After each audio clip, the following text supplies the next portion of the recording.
Assalamualaikum anak salih salihah. Salam sejahtera bagi kita semua. Anak-anak, hari ini kita belajar tema 3, tokoh dan penemuan, subtema 2, penemu dan manfaatnya, pembelajaran 5 dan 6. Sebelum pembelajaran dimulai, marilah kita berdoa menurut agama dan kepercayaan masing-masing, supaya diberi kelancaran dan kemudahan dalam melaksanakan pembelajaran hari ini.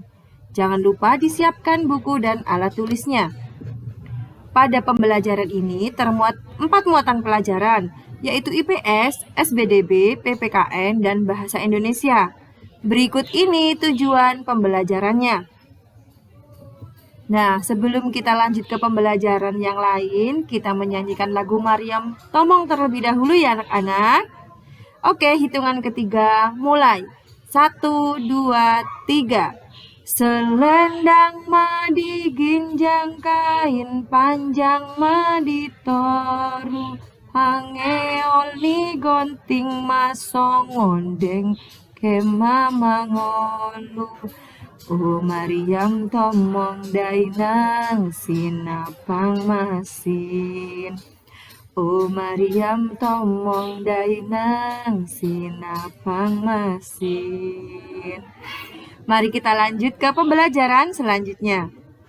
Tahukah kamu penemu komputer? Apa manfaat komputer bagi kehidupan masyarakat? Charles Babbage mengubah dunia dengan komputernya. Charles Babbage adalah seorang ahli matematika. Beliaulah penggagas utama dalam penemuan komputer. Mesin penghitung yang ia temukan pada tahun 1791 sampai 1871 adalah kalkulator otomatis pertama. Babbage terkenal dengan julukan Bapak Komputer. Babbage yang lahir pada 26 Desember 1792 mengeluhkan sistem perhitungan yang mengandalkan tabel matematika sehingga kerap terjadi kesalahan. Babbage ingin mengubah sistem perhitungan tersebut melalui sistem mekanik untuk menekan kemungkinan terjadinya kesalahan hitung. Gagasan tersebut dituangkan dalam sebuah catatan yang diberi nama Note on the Application of Machinery to the Computation of Astronomical and Mathematical Table. Catatan yang dibuat pada tanggal 14 Juni 1822 ini berisi tentang semua konsep komputasi yang ada dalam benaknya. Pada teks tersebut, mari kita jawab pertanyaan-pertanyaan berikut ini. Nomor 1, apa yang dilakukan oleh Charles Babbage? Yang dilakukan adalah menggagas penemuan komputer. Nomor 2, apa dampak penemuannya bagi dunia? Dampaknya adalah menekan kemungkinan kesalahan menghitung saat itu, serta memberi gagasan kepada penemu lain untuk mengembangkan komputer hingga menjadi komputer seperti saat ini. Yang ketiga, apakah kamu merasakan manfaat komputer saat ini? Manfaat apa yang kamu rasakan? Iya, dapat mencari ilmu lebih tinggi, mempermudah ketika menyusun tulisan, mengerjakan tugas menjadi lebih mudah, bisa menonton televisi, menyetel musik, bermain games, dan mengobrol lewat media sosial. Banyak sekali manfaatnya ya anak-anak, berkat beliaulah yaitu Charles Babbage. Nah, Charles Babbage mengubah dunia dengan komputer. Mesin hitung ini bermanfaat untuk mengurangi kesalahan menghitung. Komputer yang ia temukan semakin berkembang dari waktu ke waktu. Tahukah kamu bagaimana komputer perkembangan saat ini? Nah, perhatikan gambar berikut ini. 500 tahun sebelum Masehi, alat tradisional abacus seperti pada gambar ini. Kemudian 1821 komputer pertama kali ditemukan. Kemudian mengalami perkembangan pada 1939 komputer listrik dibuat. 1971 email surat elektronik pertama berhasil dikirim. Kemudian 1973 komputer pertama menggunakan keyboard and mouse. Pada tahun 1975 komputer dengan harga terjangkau untuk rumah atau home computer. Nah, pada tahun 1983 internet dengan jaringan global diciptakan. Sampai dengan 1994 dimulainya penggunaan internet oleh masyarakat. Sampai saat ini internet menjadi salah satu kebutuhan pokok dalam pekerjaan manusia. Dan bentuk-bentuk komputer juga banyak mengalami perkembangan. Sekarang itu ada laptop, bahkan ada yang tablet. Bisa dibawa kemana-mana dan lebih tipis. Sekarang tugasnya, jawablah pertanyaan-pertanyaan berikut dengan benar, kerjakan di buku tugas kalian masing-masing. Ada 5 pertanyaan. Mari kita lanjut ke pembahasan selanjutnya. Usai berolahraga, kita akan kembali belajar. Pensil adalah benda yang selalu membantu kita saat belajar. Amatilah pensil tersebut. Tahukah kamu asal-usul pensil tersebut? Apa manfaat pensil? Pensil si kecil yang amat penting. Pernahkah terbayang olehmu gimana sih manusia bikin tanda atau tulisan sebelum ditemukannya pensil? Bagaimana proses penemuan pensil hingga menjadi bentuk pensil seperti sekarang dengan proses pembuatan yang lebih modern? Zaman dulu, manusia menggambar dan menulis menggoreskan ujung pisau ke batang pohon. Lalu pada masa Romawi kuno, sebilah logam tipis dipakai untuk membuat goresan pada batu dan lembar daun papirus. Perkembangan pensil dimulai sejak ditemukannya grafit pada tahun 1564 di Borrowdale, Inggris. Grafit ditemukan sebagai material yang dapat meninggalkan tanda hitam yang cukup pekat, namun terbukti lunak dan gampang patah. Untuk itu, grafit membutuhkan tangkai pemegang. Pada mulanya, grafit hanya dibungkus oleh tali yang terbuat dari kulit domba.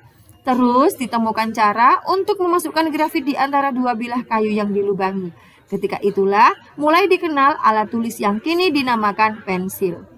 Pensil mulai dibikin secara massal pada tahun 1662 di Nuremberg, Jerman. Selanjutnya, mulai abad 19, Faber-Castell, Lyra, Staedtler, dan perusahaan-perusahaan lain mengembangkan pensil buat alat tulis secara pesat.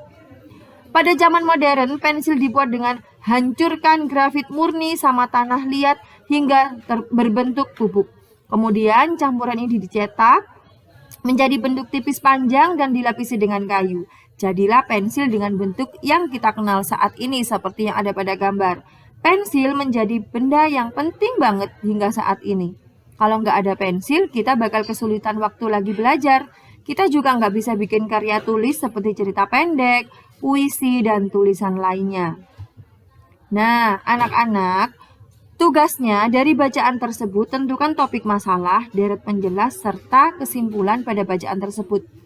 Misalnya, topik masalah terdapat pada paragraf pertama. Di situ membahas tentang apa.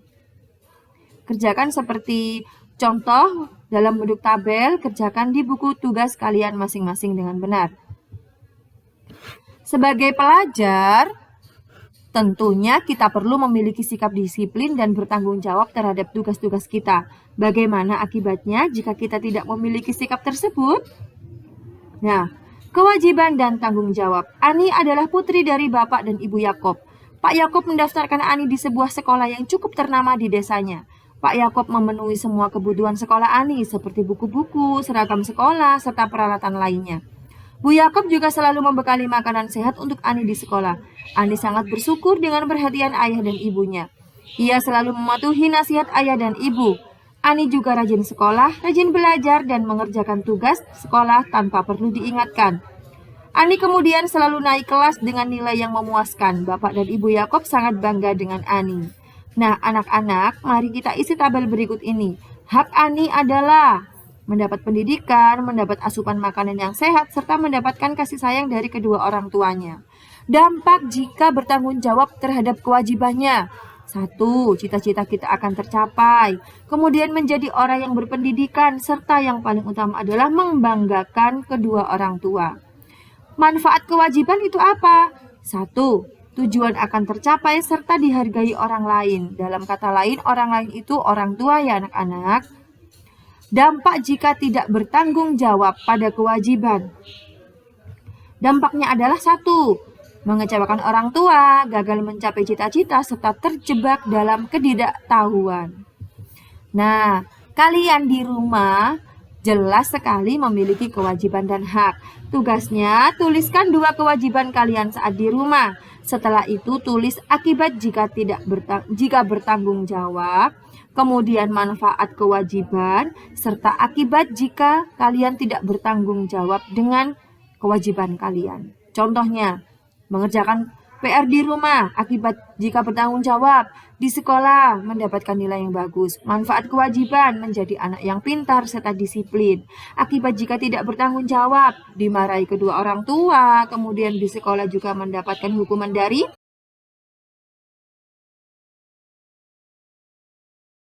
Tulislah 2 kewajiban kalian di rumah. Jangan yang sudah disebutkan Bu Lulu ya anak-anak, karena masih banyak sekali kewajiban-kewajiban kalian yang harus kalian lakukan di rumah. Nah anak-anak, bagaimana dengan dirimu sendiri? Apakah kalian telah bertanggung jawab dengan kewajibanmu? Sekarang saatnya untuk merenung dan memperbaiki diri sendiri. Sampai di sini anak-anak pembelajaran hari ini. Jangan lupa tetap semangat belajar berilmu, ilmu yang bermanfaat. Wassalamualaikum warahmatullahi wabarakatuh.